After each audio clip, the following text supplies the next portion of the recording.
So students, how are you? So again, we are discussing one dimensional motion.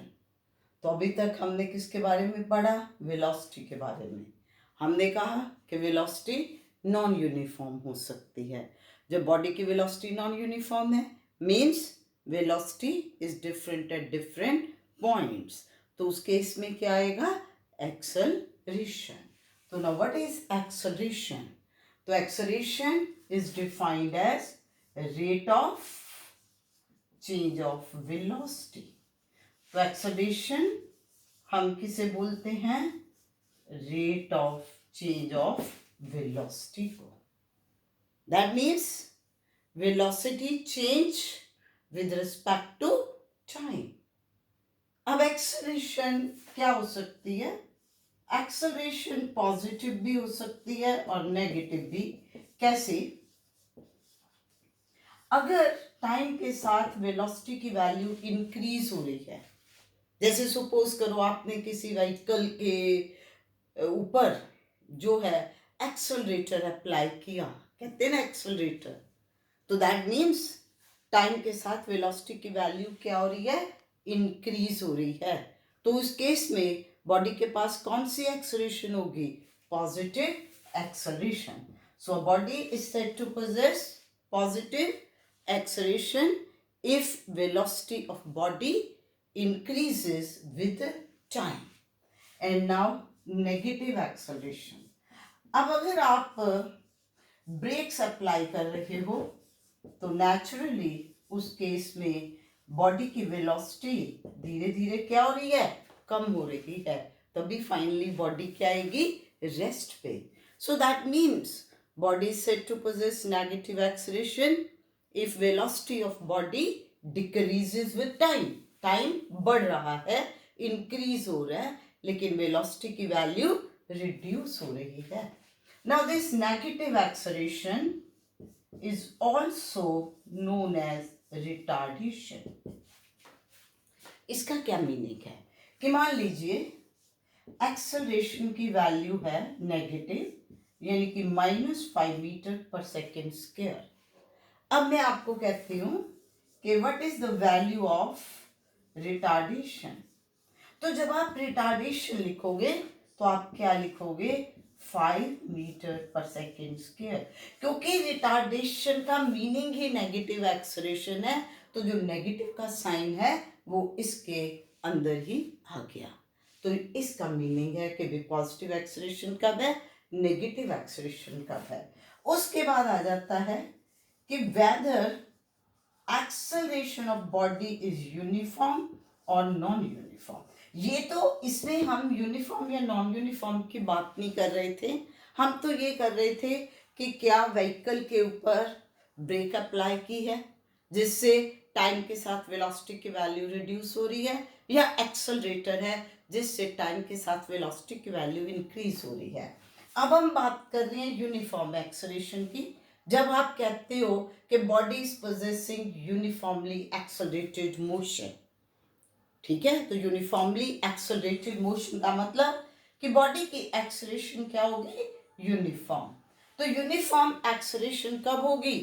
अब आपने ये definitions जैसा आपने यूनिफॉर्म वेलोसिटी के लिए लिया था वैसे ही लेनी है। क्या फर्क आएगा कि यहाँ वेलोसिटी कहा था, आप क्या कहोगे?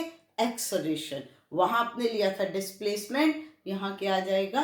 वेलोसिटी। तो इसलिए क्या डेफिनेशन बनेगी यूनिफॉर्म एक्सेलरेशन की? A body is said to possess uniform acceleration if, कब? If equal change in velocity takes place. क्या हो रहा है?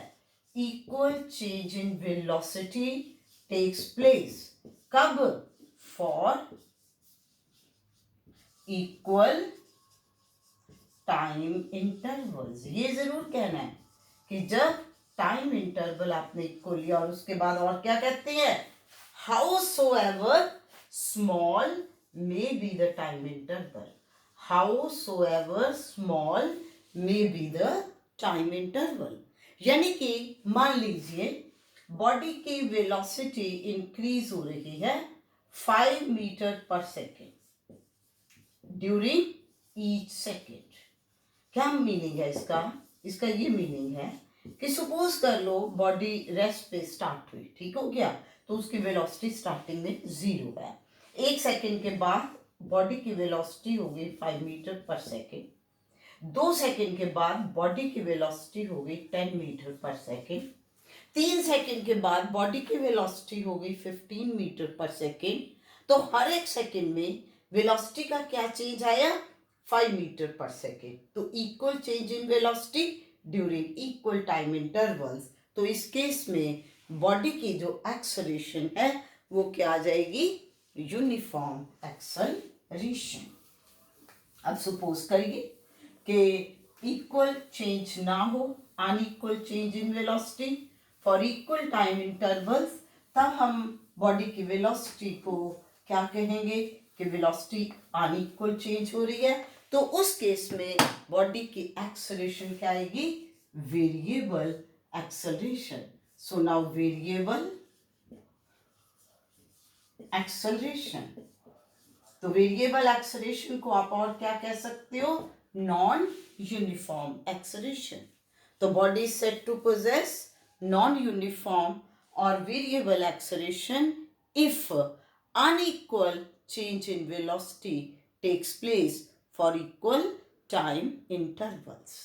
यानी कि जैसे मैंने अभी बात की थी कि मान लो बॉडी रेस्ट से स्टार्ट हुई, तो 1 सेकेंड के बाद बॉडी की वेलोसिटी आ गई 5 मीटर पर सेकेंड। नेक्स्ट 2 सेकेंड के बाद जब हमने ऑब्जर्व किया तो बॉडी की वेलोसिटी होगी 12 मीटर पर सेकेंड। 3 सेकेंड के बाद जब हमने किया तो बॉडी की वेलोसिटी होगी 20 मीटर पर सेकेंड। तो इसमें पहले सेकेंड में इंक्रीज हुई 5 मीटर पर सेकेंड से, दूसरे सेकेंड में 7 मीटर पर सेकेंड से, तीसरे सेकेंड में 8 मीटर पर सेकेंड में। सो यानी कि unequal change in velocity for equal time intervals. तो ये एक्सेलरेशन बॉडी की क्या बन गई? Variable acceleration.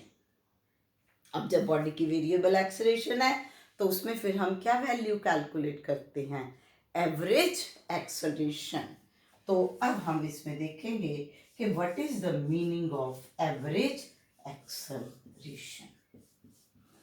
अब आप एक चीज बार बार मैं आपको रियलाइज करवा रही हूं कि हम जो कुछ भी कैलकुलेट कर रहे हैं we are considering one dimensional motion. So that mean you are considering bodies moving along this straight line path. Body is moving along positive direction of x-axis. At any time t is equal to 0, body is at the origin. Now after t1 seconds, body reaches to this position A. t1 seconds के बाद body A position पे पहुंच गई। तो इसकी अब अगर आप डिस्प्लेसमेंट की बात करोगे तो आप कहते हो ये x1 है। तो यहाँ पर अब हम वेलोसिटी देखते हैं, तो बॉडी की वेलोसिटी यहाँ पर क्या है? v1। और अभी मैंने आपको बताया था लास्ट लेक्चर में, याद करिए कि instantaneous velocity is always along tangent to the path. तो जब बेटा स्ट्रेट लाइन है तो स्ट्रेट लाइन पे जो टेंजेंट है वो भी तो स्ट्रेट ही बनेगा उसी डायरेक्शन में। तो ये v1 वेलोसिटी आ गई। अब t2 सेकेंड्स के बाद बॉडी इस b पॉइंट के ऊपर पहुंच गई, तो b पॉइंट पे जो उसकी वेलोसिटी है that is v2। So that means हमने इसमें क्या देखा कि body starts from origin, body is at origin at any time t is 0 और बॉडी की वेलोसिटी v1 है आफ्टर t1 सेकेंड्स, v2 है after t2 seconds. So that means what is the change in velocity? अब change in velocity जो हम देखेंगे किस time interval के लिए देखेंगे? From t1 to t2 seconds. तो change in velocity during t2 minus t1 seconds.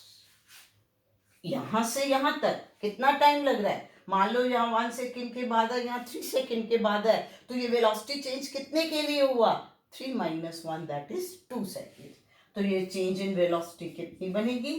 v2 minus v1। तो यहां से अब आपके पास क्या आ जाएगा?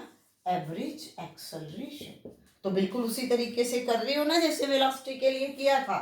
तो ये क्या बनेगा? Ratio of change in velocity divided by time taken.